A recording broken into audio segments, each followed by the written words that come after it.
In this video, we are going to see how we can enter a purchase order in QuickBooks Online.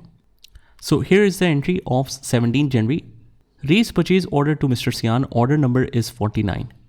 Now we are using the new system. That means by default, the number that QuickBooks will recommend is 1. So we have to manually change that, and after that it will follow it automatically. So to enter the purchase order, just go to the top right corner and click on Add New.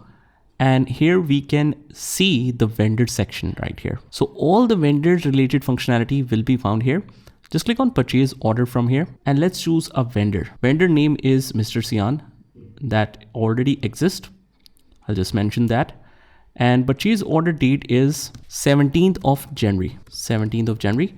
But whenever you change the date, just make sure once the right date is selected, because sometimes the date sequence might be different. So 17th January is selected. Okay, ship via, you can mention it, the mode of the shipment, and tags, I'll just ignore all of these things. Store and tags, I won't be using it now. And there are two sections, but category is related to expenses directly. We will just go to the items, and the first item name is Corolla windscreen. Quantity is 25 and rate is 400. Press tab, go on the second line.